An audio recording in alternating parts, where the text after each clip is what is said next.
Hello, online pipe community. This is Ethan, Parsimonious Piper. And today I have got Jim, the pipe hooligan from Emerson Southern Forged. Good morning, good afternoon, Jim. How are you doing? I'm excellent. Thank you, Ethan. It's a real pleasure to get to talk with you face to virtual face and look forward to our conversation. Well, fantastic. I really do too. Well, I, just to kick it off, tell us a little bit about yourself. Where you are, what you do. Uh, I live in Moore, South Carolina. It's a small town between Spartanburg and Greenville. Um, I've been a pipe smoker on and off since about 1986. I smoked a pipe when I was younger, and then in 1993, I kind of stepped away from it when my son was born. When our youngest son was born, I just, 6 month old, 9 month olds really didn't want to hang out with dad in the garage and have a pipe.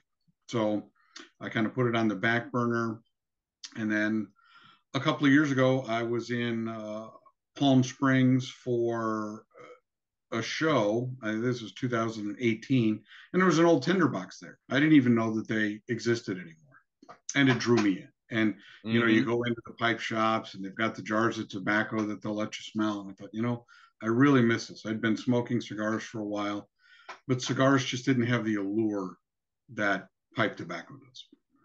So I went back and I had a couple of pipes and I pulled them out and cleaned them up and thought I'm going to try pipe tobacco. So I actually went online, ordered, and I was like my grandfather. My grandfather smoked Amphora Blue, and he smoked them out of small pipes. Um, and I only smoked Captain Spice from Tinderbox. That was the only thing that I smoked. I really liked it. It just hit my palate perfectly. I thought, well, they still make it. I'll order some. And I got it, and it was nothing like what I remembered. It was terrible. And so Oh, the next year, I was in Palm Springs again for the same trade show. Went back in, and I said, I've spent a year trying aromatics, and I don't like them at all. I get this most horrible tongue bite. And she goes, the lady who's behind the counter, she says, just come back to pipes recently. I said, yeah, about a year ago. She, when'd you quit? I said, oh, about 1993. She goes, okay, what they put on them now is different from that. What they were using to put the aromatic flavoring on is different. And a lot of people like you react to it. She goes, why don't you try an English or a vapor? I said, oh, okay. And what do I have to lose? So I got a tin of Westminster, and I got a tin of Acadian Perique, and a tin of Red Odessa, and that was home for me. These were just fantastic blends. I absolutely loved them. And I thought, you know what? This is where I want to be. And I started watching YouTube videos because I thought I was smoking incorrectly. How can I be getting tongue bite? I never got tongue bite before. What am I doing wrong? Found mutton chop and did the breathe method, and no, it's just my body reacted to the chemical. mm-hmm. Okay. And then I found some English blends, and as the journey goes on, and I found that they had a lot more casing than I was comfortable with. And then really, what spawned into blending was one of the blends that I picked up was Acadian Perique, and I absolutely loved it. It's a vapor. It has the dark fired Kentucky and the Virginias and the Perique, and Right. it was just wonderful. And so in one of Mutton Chop's videos, he said, cellar deep, not wide. And I thought, that's brilliant. I had a couple of tins at the time.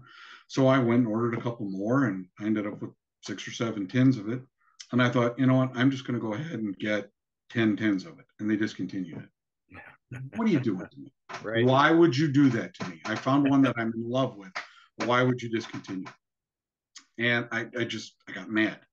I was like, it's ridiculous. Why do they do that? Was nobody buying it but me? I find that hard to believe. Right. So I started thinking, I saw a video and saw an article on blending at home, and I thought, well, why don't I just try to make my own Acadian Perique?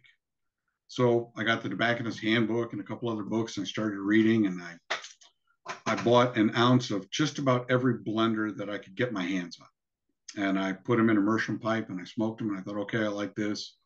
I like this a lot. I really like this.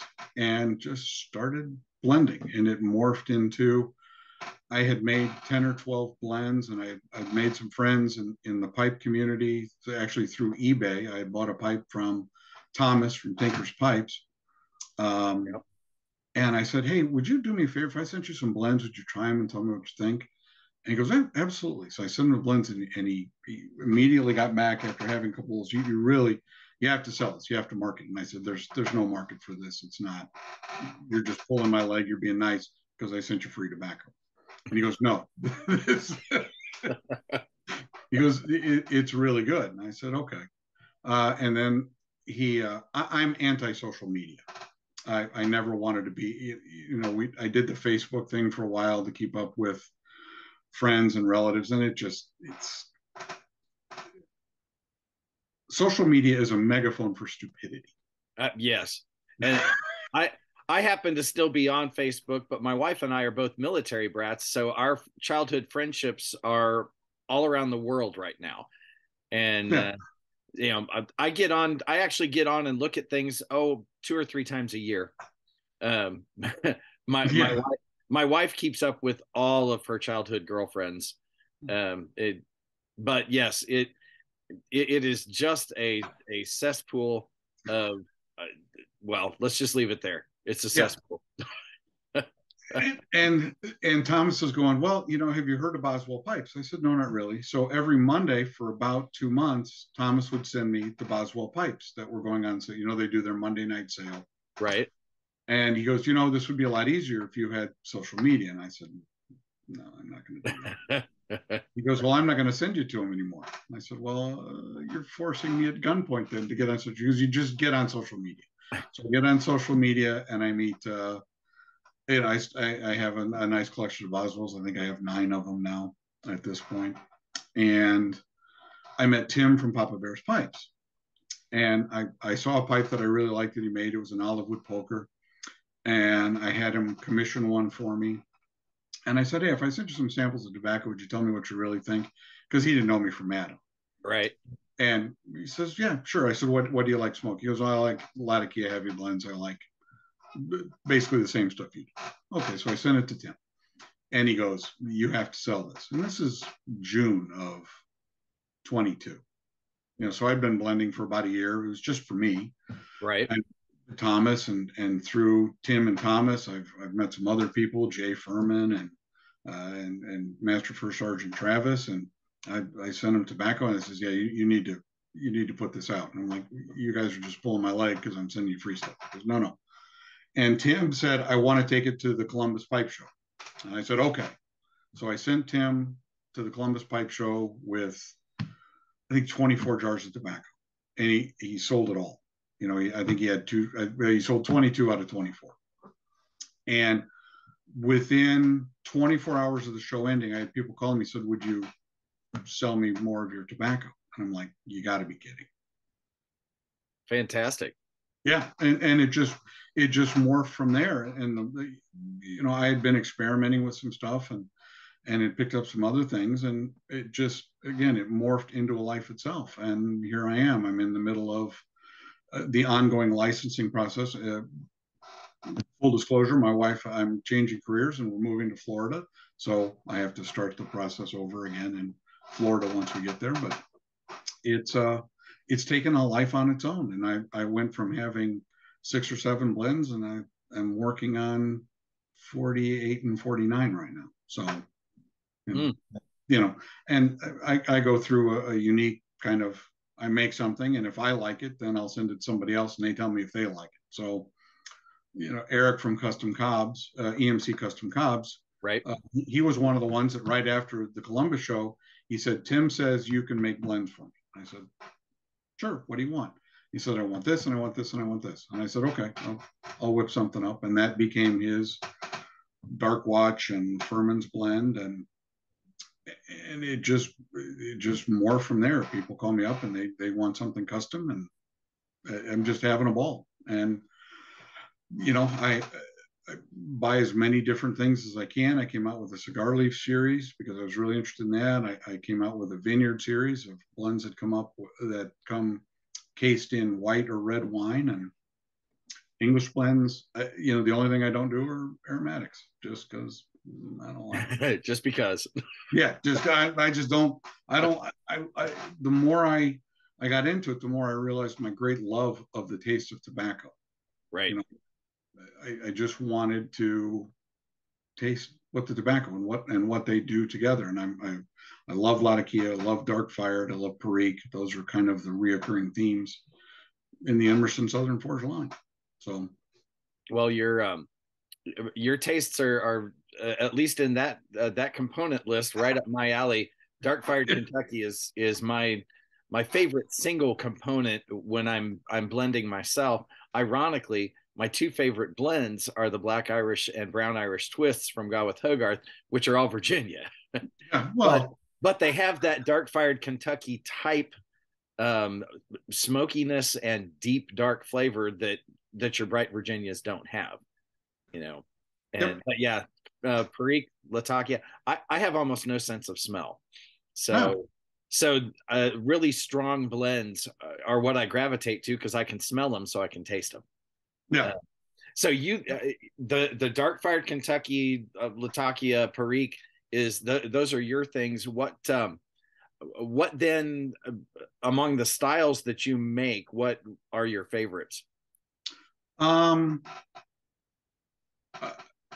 I, gee, which of your kids do you like the best? True. That's an ugly question to ask, isn't it? It is. Um, I made a vapor called Port Marion that I really like. It has a couple of different Virginias in it, and it has Dark Fired Kentucky and Perique. And that's, I mean, if I go by, I'm not an analytic by nature, but I became one because of work, the different things that I've done, because the numbers never lie. So if you looked at my daily bowl chart sheet, Port Marion is probably what I've smoked the most, followed by L'Entressant, which is a medium from the medium English line, Bryn Mawr, which was originally in the medium, but it's technically a Balkan, and then Papplewick and Traymore from my line, which are both Balkan blends. So I do make some all Virginia blends. Um, my daily bowls gets distorted because when I work on a new blend, and I've been working on some new blends, Sure. and I'll have 6 to 10 bowls of it and 6 to 10 different pipes. Just it's like, okay, well, if it gets past me, then I'll send it out to somebody and they'll tell me, yeah, this is good, or no, this isn't good at all. So Well, and folks, when he says he's got a bunch of blends, I printed out his current blend sheet. Let's see. Let's move this. There we go. In front of the camera. 1, 2.5 pages, fairly small print. There's a lot of stuff here and a lot of variety. When now you mentioned having 6 to 10 bowls of something. When you're developing a new blend, uh, how many bowls do you need before you say, yeah, I went in the right direction with that, or I need to tweak this, and then you have to start all over again? um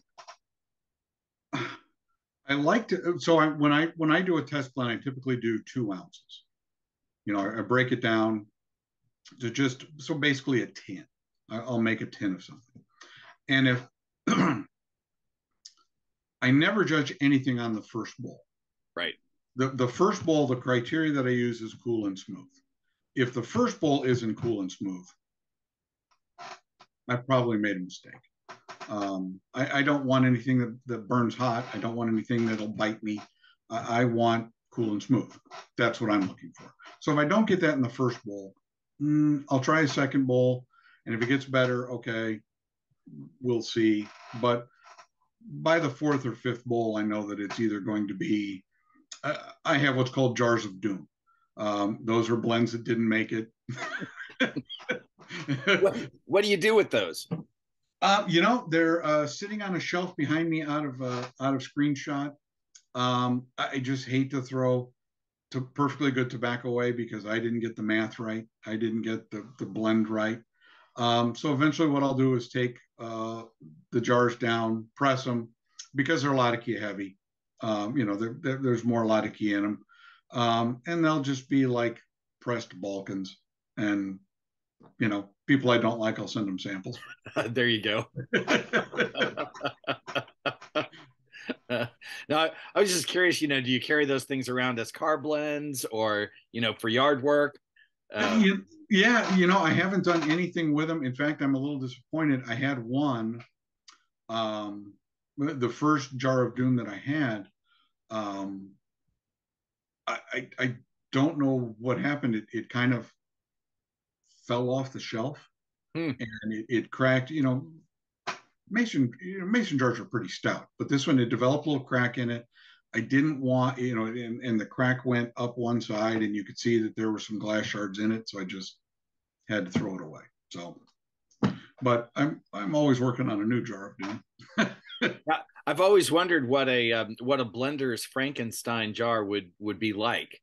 Uh, Um, you know. yeah. I think the best way to describe it is drunk driver because it's going to be all over the road. So, I uh, go ahead. no, I go ahead.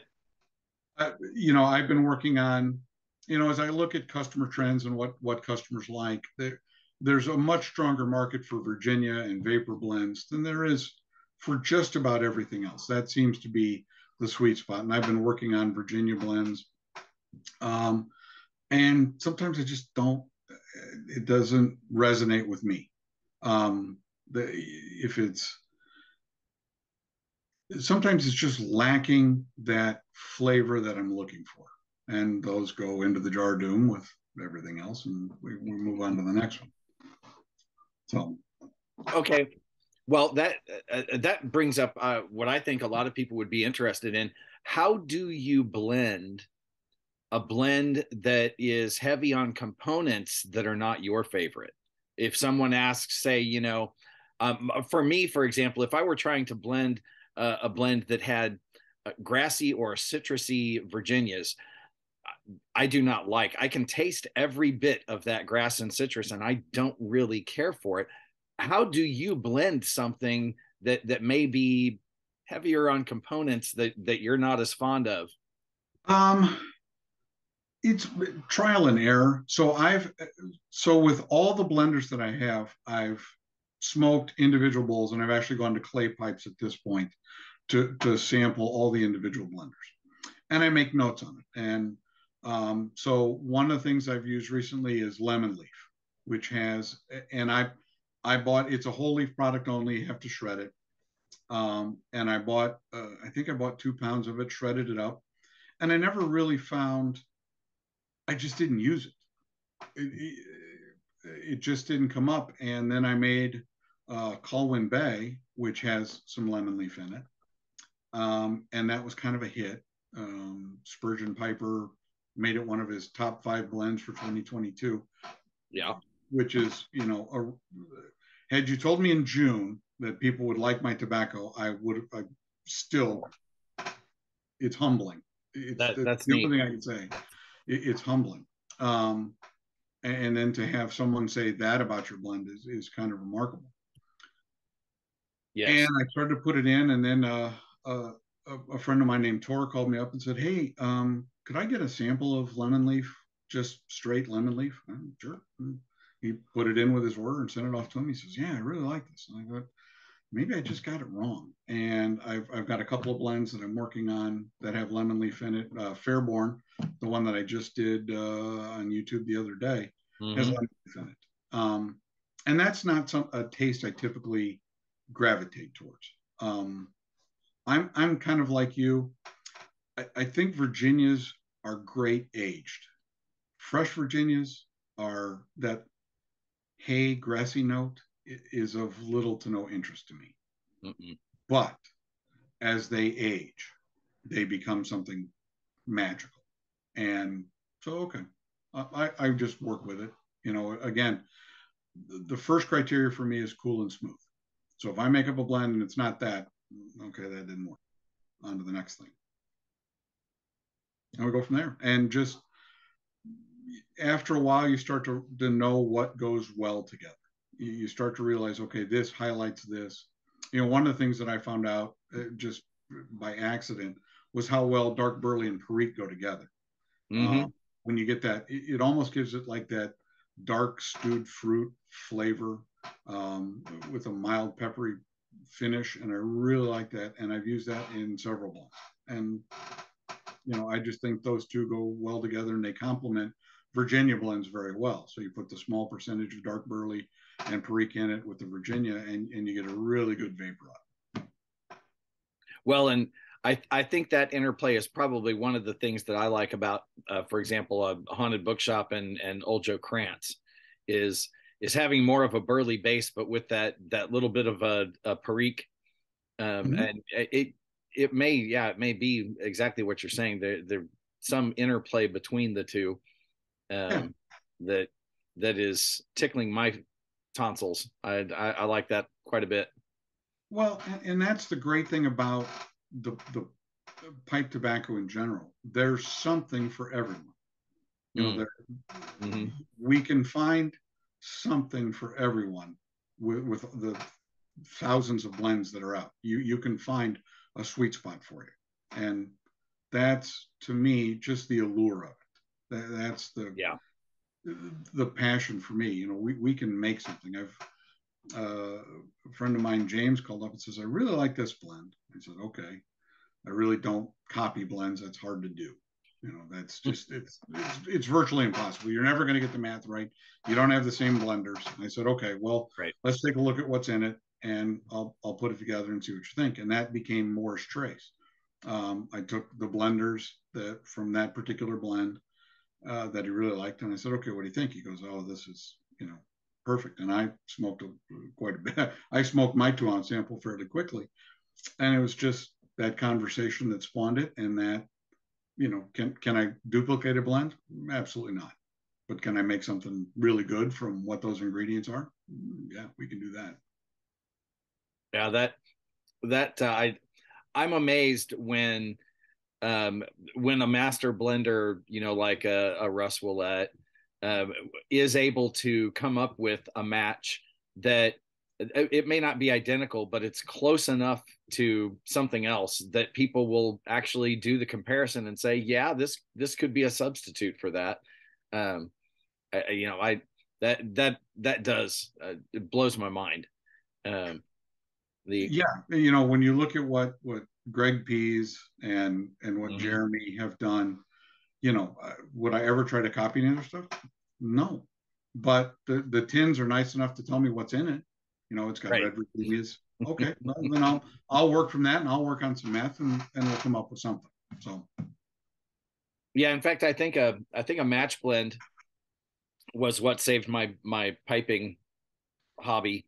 Like you, the first things I tried were aromatics, and my wife's like, "Oh, these smell great," and I'm like, "Yeah, but they taste horrible, and it's burning the snot out of my mouth."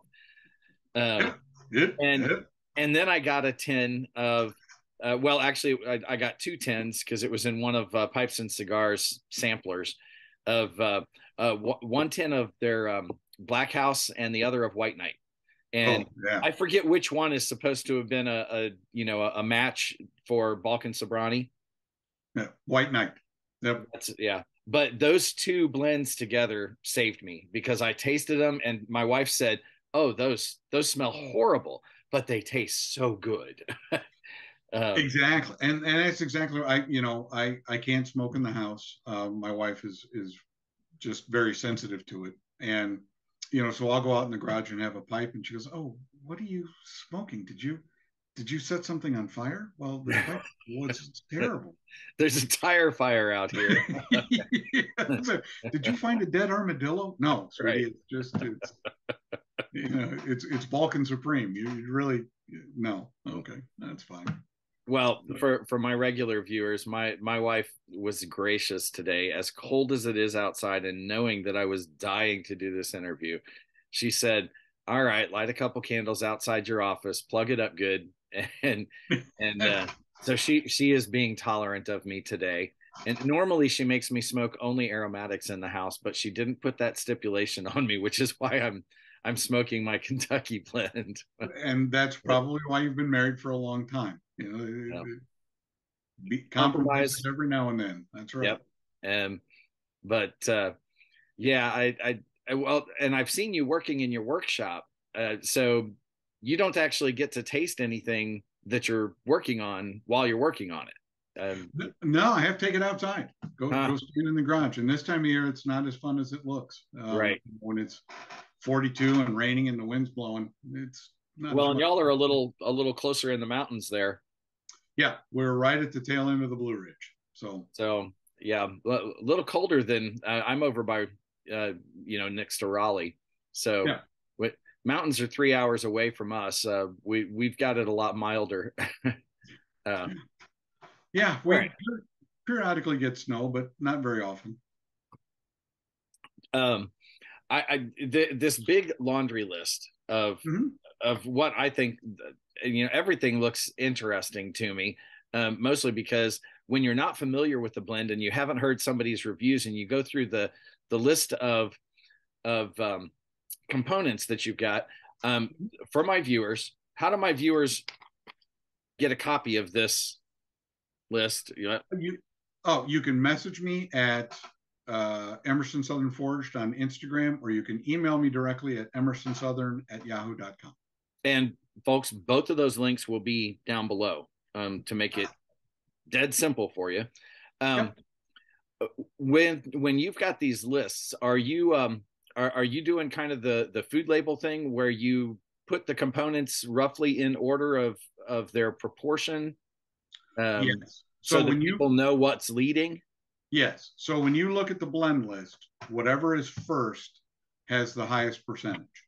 So if you look at, say, Thomas's blend, Latakia leads, and then Red Virginia, Stoved Red, Izmir, and Perique, and that's and that's a requirement. I haven't got to the point of FDA approval yet, simply because I haven't reached their thresholds. Gotcha. So once that, you know, the good Lord willing, we get to that point, then it will, it's a different set of labeling. It's a different animal altogether when you get the federal government involved. Right. But yes, that is the first component. When you read the blend list, that's the first. And I never want anyone to be swayed by my opinion because I made it.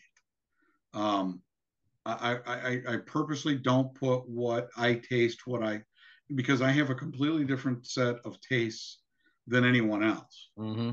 We're all individuals, and everybody's going to taste it differently. So how I view something may not be how somebody else is. So I don't. I have Thomas and Travis and Eric and West and Tim are all working on writing up some reviews on what they like. So eventually I'll come out with a review list where, okay, here's Connemara, and this is what so and so and so and so and so and so thought, and I'll make that available. I just haven't got that far yet. Sure. I know that. I was just really curious because it looked like you had, going through the list. It obviously wasn't in alphabetic order, so I was just curious about how those were ordered. Now you bring up what to me is an interesting question, and I you know I don't want to ask anything, out of school, but when you're approaching the threshold where you're going to have to deal with the feds, uh, are you working, or getting any advice from other craft blenders or from friendly stores like the Gatlin Burlier or anybody like that? How do you get mentored through that whole process? That's an excellent question, and we're going to find out. No, I've done this all solo. I haven't really had. So what I rely on at this point is the information that I can find online in books as far as blending goes. As far as Yeah. getting through the FDA and everything else, that's just you have to follow by their rules, guidelines. You go on the FDA, and okay, when you cross threshold X, then you have to have this. And I'm kind of under the radar at this point. I mean, I'm not selling hundreds of pounds, so we'll see what comes next. The licensing process. There are certain states that I can't do this in. The Northeast, basically all of the Northeast. When you get, Maryland, Rhode Island, Pennsylvania, New York, Massachusetts, forget it. You just, they've grandfathered in a lot of the companies that are already there. But if you're new, the process is. Yeah. So in fact, I turned down a job in Massachusetts because of that. Sure. I just can't.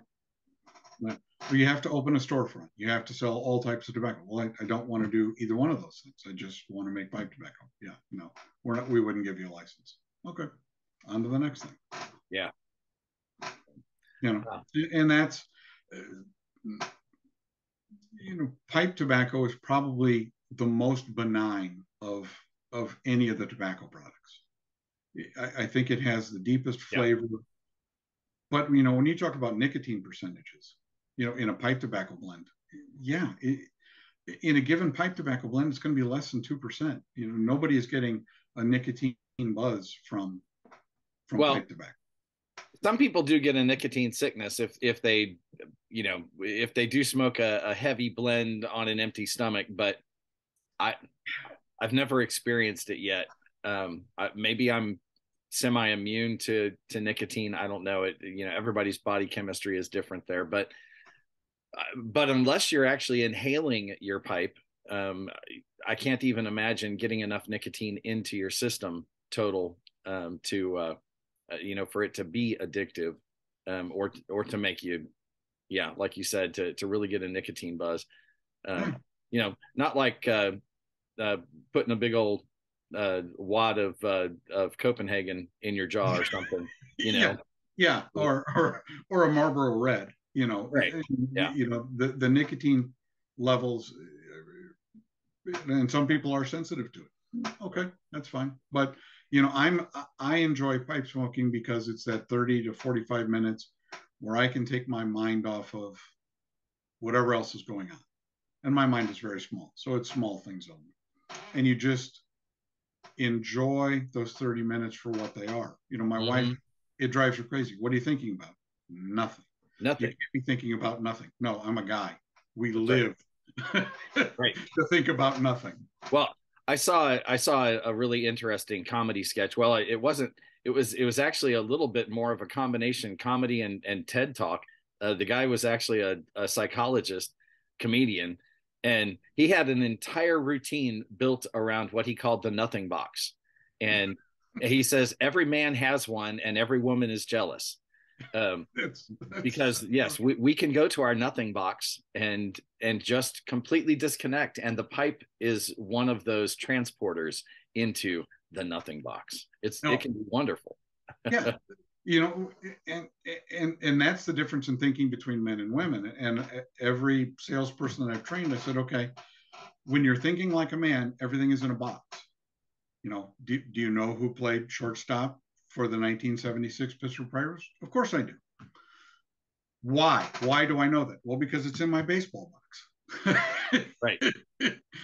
And it when I learned this very early in our marriage, it really helped because, and a woman thing, when you look at a woman, it's like a plate of spaghetti noodles. Everything's interconnected. And that was one of his points exactly, was that women have boxes, but that they're all connected, and that if a man were forced to live in that, we would probably commit suicide in minutes. That exactly. Trying to hold all of this together would just drive us absolutely insane.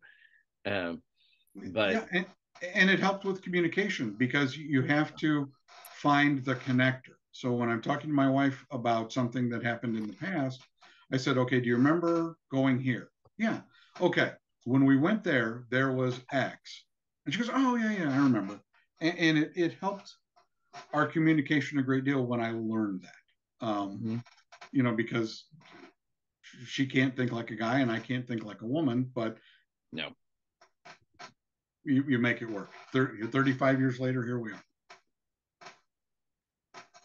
I'm going to circle back to your blend list and I'm going to ask another ugly question. Yes. Of all of your blends, do you have 2 or 3 that you think are really so unique that those of us who are a little bit jaded by having tried everything out there, that that we need to give these a shot? Yeah, I do. um, from the Cigar Leaf series, Glasgow Magistrate and Blind Monkey. So when I bought I bought a couple of pounds of 5 different cigar leaves. I bought African Cameroon and Sumatra Seco and Mexican Oscuro and Blind Monkey and Glasgow Magistrate. And I smoked them in a pipe. And when you buy cigar leaf from either Pipes and Cigars or Smoking Pipes, and I think they're one's a C&D and one's a Sutliff. Right. They're overpowering. They can overpower a blend with less than 15%. It makes its presence felt. When I got these cigar leaves, I was like, I expected African Cameroon and Mexican Oscuro to just be overwhelming, because if you've had an African Cameroon wrapper on a cigar, you know that that's a fairly strong cigar, and that's not what I found in these leaves. And so what I did was I put a blend together, and I made the focal point of it and I used the same blending for all 5 of them. And Glasgow Magistrate and Blind Monkey and Mexican Oscuro were so, the word I would use is elegant, because it's not what you're going to be expecting. It is not an overpowering cigar leaf. It's a warm, rich, elegant smoke. And I'm absolutely enamored with those 2. The Mexican Oscuro has a little bit of a peppery finish. Okay, that's fine. I like that. But the Blind Monkey and the Glasgow Magistrate are really something elegant. And I think that they're going to fly under the radar because they're in the Cigar Leaf series, and people automatically think and default to Cigar Leaf. Oh, it's going to be strong. It's going to taste like this. And that's not what I found. And that's, I sent it out to my brand ambassadors, the guys that do the testing for me. And that's what they all came back with. They said, this is not at all what I expected. This is really wonderful. Okay, we'll go from there. So that absolutely fantastic. Okay. To sort of wind this down, I'm going to get around to some YTPC-ish questions, like, okay, PipeHooligan, why? In my previous job, I had to travel to the UK a lot. And that's why all of the blends, so have English, Irish, or Welsh, or Scottish names. Yeah. It was an inside joke. It's like when people from Ohio come to South Carolina, we will talk smack about them, because that is the nature of things. Right. But if somebody from the UK is here and wants to talk smack about Ohio, no. You don't get to talk smack about it. I can, but you can. And that's when you go to the UK. And it just kind of morphed from there. I mean, it was really, how would I describe this? I lost my train of thought. It left at the station. The problem when your beard gets a little grayer. Yeah. And I have completely derailed at this point. I'm sorry. One more time with the question. No problem. I've got a follow-up, and that is Emerson Southern Forged. Where does that come from? Emerson is my middle name. Okay. And about 5 years ago, there's a show on television, which I don't anymore, but it was called Forged in Fire. Yes. I bought a forge. I bought an anvil. I started forging, and I had a stamp made up because I was going to call the company Emerson Southern Forged, and I was going to make knives and do other stuff. Life intervened. I had a wrist injury, couldn't swing the hammer. And then I had Achilles surgery and was literally sitting on my butt for almost a year. I had to cut 6 inches out of my Achilles. So I was stuck in this stupid boot, couldn't do anything. And Tim said, when Tim wanted to take the blends to the Columbus Pipe Show, what are we going to call it? I said, well, Emerson Southern Forged is the name of my company. It was okay, that's fine. go with it from there. And then I had a really crappy logo on the original jars. It was just a square label with a bear and Emerson Southern Forge, the name of the tobacco. And Mike Murphy from the Pipe and Tampering podcast messaged me and said, "Hey, I see you're trying to make a new label." "Yeah, I am. Please stop. I'll send you one. I'll do one for you." And the logo that I use, the Emerson Southern Forge, what was his design completely. And I said, very nice. That's so great. And he even did all. So in my blend list, I color code things. So if you get something that's a blue label, a lightning. If you get something that's a turquoise label, that's an Oriental Forward. If you get one that's black, that has one of the liquor-based casings that I put on it. And then the Vineyard series and the Scarlet series have white labels. Virginia Forward blends are green labels. And he made all those labels for me, changed the colors for him. And just, again, the graciousness of the YTPC community is off the charts. Yes, it is. Absolutely. And I can't say thank you enough to the YTPC because it inspired me to do the next thing. I get people that message me and direct message and email me and said, "Hey, what do you think about this?" We can do that. In fact, I made a blend 2 days ago. One of the guys that watched the video says, "Have you ever thought about doing this?" I said, "No, not really." He goes, "Well, would you try it for me?" Absolutely. I will make. So that's where Redcastle, Chris had reached out and said, "I'd really like an all red Virginia blend." All right, I'll do that for you. I have 6 different red Virginias. We'll whip something up. So, No. And that's, go ahead. Sorry. No, that is so typical of this community, though. Just reaching out and interacting and the encouraging. Yeah. And PipeHooligan, I had never any intention of having a YouTube channel. But I wanted to participate in Simon's broadcast, Simon from LCS Briars. Mm-hmm. So I had to come up with PipeHooligan. Okay. There was an old Bill Hicks comedy routine called The Hooligans. It was part of his, and he, no one knows what it's like to be a dustbin in Shaftesbury with hooligans. And I thought hooligans is just one of those hilarious words. I absolutely it is. So that's where PipeHooligan came from. And then, of course, I started this, but I already had PipeHooligan, and I already had met friends. So it just stayed PipeHooligan. I probably won't ever change it. I'm just PipeHooligan, and I'm good with it. So. Now you just have to learn to say it with either a heavy Irish or Scottish brogue. And that when I hear someone who has that native accent say the word, you almost laugh just hearing it. Yeah, you're right. It's a great word. I immediately think of soccer hooligans. Yeah. Well, football hooligans, I suppose. But yeah. So speaking of your channel, outside of pipes, what makes you tick? And will we ever see any of that on your channel? No.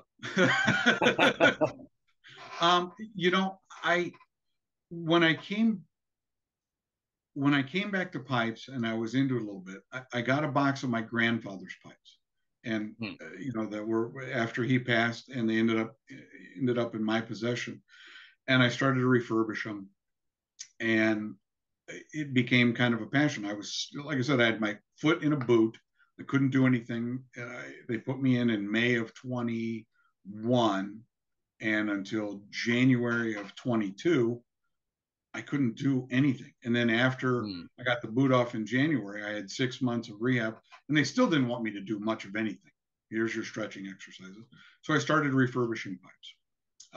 And then I started refurbishing tobacco cutters and just anything that I could do sitting here at the desk with my foot on a stool. And tobacco's kind of become my passion at this point. I mean, it's what I do. I haven't turned on the TV in 4 years. I refuse to watch. Lowest common denominator, it's just garbage. Yeah. I'm an avid reader. I probably won't ever do book reviews. I am going to do a video about what books I read to get to tobacco blending at Ah, some, that would be very interesting. and what's really interesting is I read the books and I looked at what they said about things, and I bought a book that was about blending, and I thought, I don't agree with anything in this book, but it's your typical, okay, 60, 20, 10, 10 is a blend, and I don't agree with that math. I think that you can build a much more complex blend that's got those subtle nuances that attract me. But just the book was invaluable because, okay, so if this is how someone else thinks about it, okay, well then I'm doing something different. You know, if this is how the houses look at it, if this is how the big blending companies look at it, and that's the premise of the book, is this is how they do it. Okay, well, I'll be different. I don't want to do it that way. In any of my blends, I don't think anything has more than 30% of a blend. There's a couple of Balkans that have more than 30% Latakia, simply because I like Latakia. I'm not apologetic about it. I really like it a lot. In fact, I have a jar that's 70-30 Latakia and Perique. Wonderful. Would I sell it to anybody else? Well, never. Because it would be for anybody else. I like Pirate Cake for the same reason, is, having that 70 or so percent of the Latakia and then Burley. The stuff's just delicious to me. But there are so many people who go, that, it's like smoking a burning tire. Yeah. And you brought up Haunted Bookshop, and I bought a pound of that based on all the reviews. It's like, oh, I've never had it, but it's just revered in certain circles. Mm-hmm. I can't smoke it. Well, you can send the rest of that pound to me. I already gave it all away. Okay. But that's a story unto itself. In fact, I disliked it so much, I cleaned out the bowl of the pipe and sold it to my neighbor. I don't want that to taint anything else in my collection. But I love Burley blends. It's just that one didn't. Yeah. I don't know many people that are on the fence about either Haunted Bookshop or Old Joe Krantz. You either seem to really like them or you really can't stand them. Yeah, exactly. And like I said, when I was going by the reviews, it's like, wow, how could this many people be wrong? Well, but they can. they can, because at least in this hobby, right and wrong is so personal and subjective that yeah. I mean, for me, and I've said this before, and at the risk of losing subs, Escudo is the most overrated blend on the planet to me, next to many of the esotericas. They just don't do anything for me. Other people rave about them. They're their absolute favorite blends. That's what makes this hobby interesting. Well, absolutely. Here I am. One of my favorite blends is Escudo, or Acadian Perique. Yeah. And apparently I was the only one buying it because nobody else wanted it. I love Savinelli Essenza Cipriata. It's an English blend that's got a red wine casing on. And although I typically don't like casings, I absolutely love that stuff. And nobody buys it. I haven't seen anybody come out and say, yeah, I've got that in my cellar. But that's the joy of being in this community, is that people have their likes and dislikes, and nobody's right and nobody's wrong. It's just, right. I like this, and good on you. Well, with that, I want to ask you the last question before we wrap up. This has been such a fantastic conversation. I got to tell you, it's been fascinating. Do you have any parting words for the YTPC, the online pipe community in general? Try blending at home. It's worth it. I couldn't agree more. It really is worth it. And I'll tell you this: get 1 ounce of half a dozen blenders. You're going to spend about 25 bucks. Get yourself a clay pipe and sample them so that you smoke them on your own. And I'll take it a step further. Get your favorite blend out. Whatever it says on the label is in that blend. Buy 1 ounce of that blender and smoke it and tell me and tell yourself, okay, I can taste this, I can taste this, I can taste this. And I think what you'll find is that as you start to go through blenders, your taste will change. You think you like this, but it's actually this. And blend at home. Eventually, the government is going to come after us and do stupid things because that's what governments. And make your own stuff. I get extremely frustrated with limited edition, small batch releases from the major. And for me, it's not fear of missing out. My problem is that, oh, I bought a 10, I really liked it. Oh yeah, you should have bought a lot more of it. Well, I didn't know. Right. And I don't want, all of my blends will be running line. You call me up, you want one, you'll get it. It's that simple. I just, for my personality and my taste, I don't want to have that, oh, I'm only going to do this for a short time. I understand why they do it. It's very profitable. It's a very successful business. They wouldn't do it if it weren't. Right. I